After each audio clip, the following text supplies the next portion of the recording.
Terpujilah Tuhan kita Yesus Kristus, yang oleh kuasa-Nya kita kembali berjumpa dalam renungan harian di hari Jumat tanggal 14 Oktober 2022. Mari kita berdoa.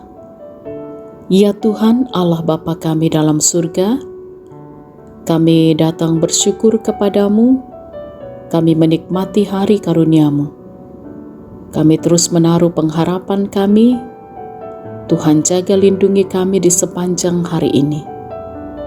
Dan kami pun akan membaca dan merenungkan firman-Mu untuk terus menuntun langkah kami senantiasa hidup pada kebenaran firman-Mu.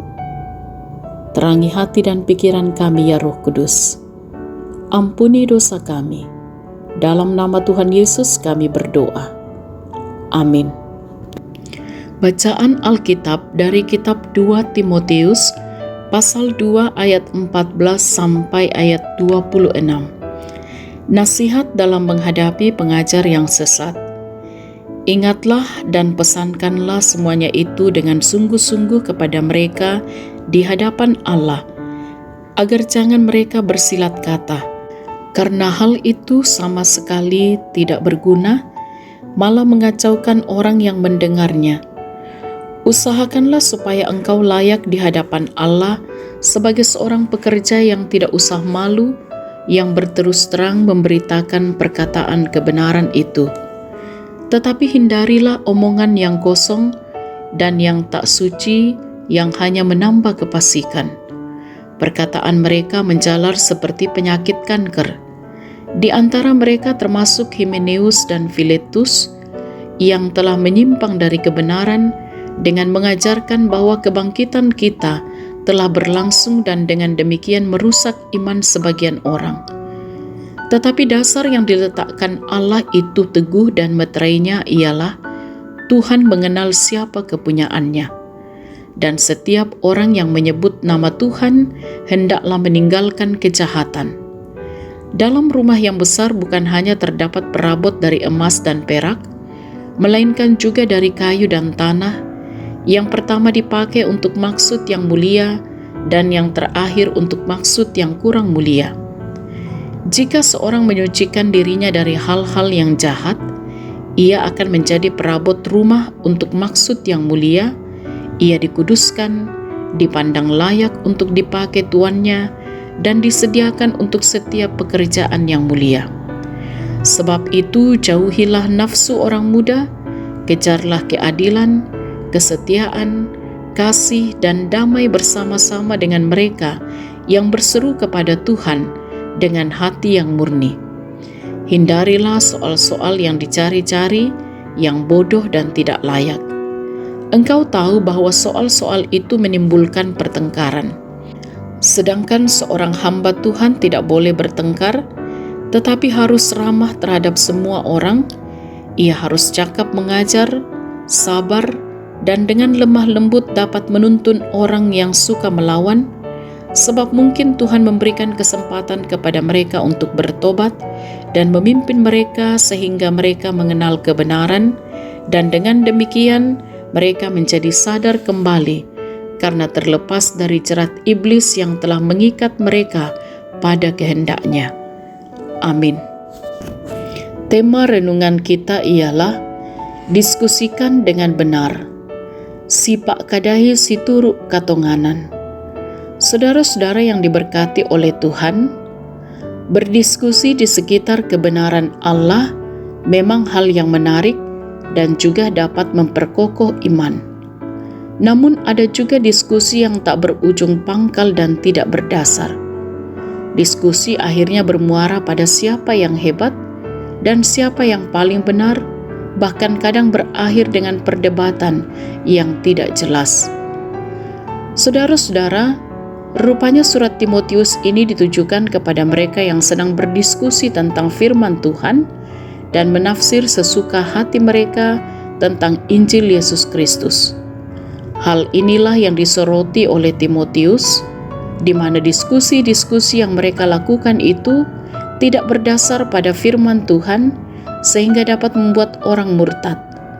Timotius menyebut mereka sebagai pengajar-pengajar sesat dan pengajaran mereka digambarkan seperti penyakit kanker yang sangat cepat menyebar dalam tubuh dan mematikan.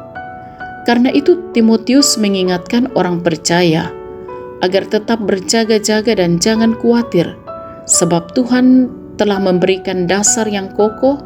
Bahkan Tuhan mengenal setiap hamba-Nya yang benar-benar memegang teguh kebenaran Injil.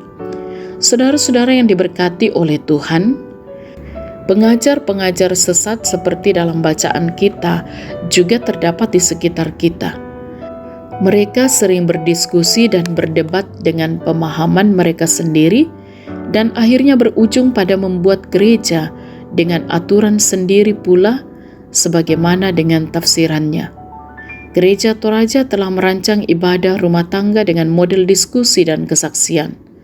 Metode ini diharapkan agar dalam diskusi-diskusi kita sungguh-sungguh atas dasar kebenaran firman.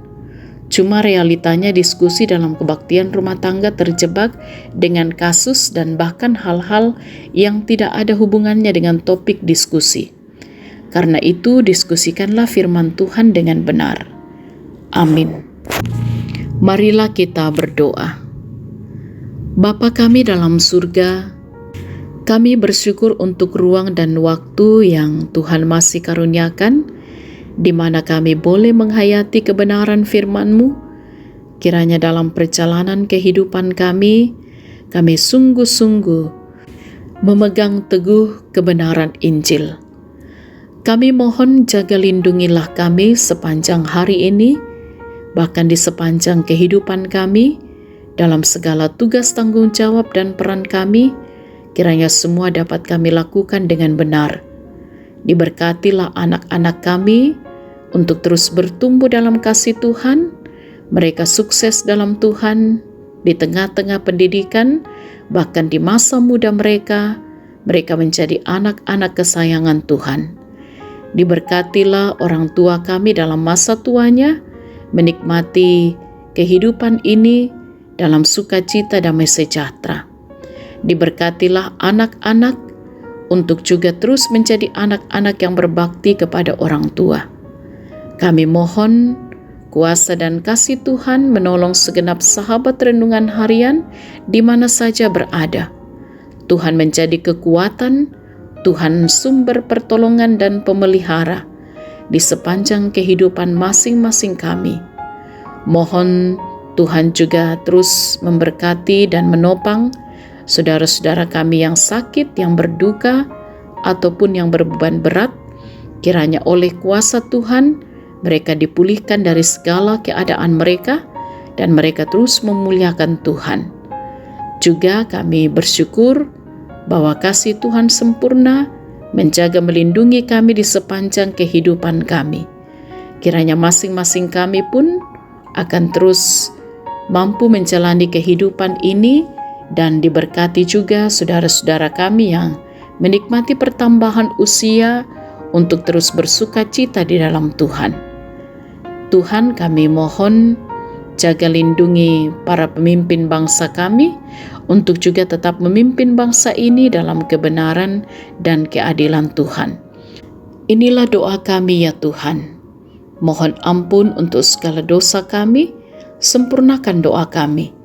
Dalam nama Tuhan Yesus kami berdoa. Amin. Sahabat renungan harian yang diberkati oleh Tuhan, selamat beraktivitas hari ini. Tetaplah semangat, tetap jaga kesehatan. Salam sehat. Tuhan Yesus berkati.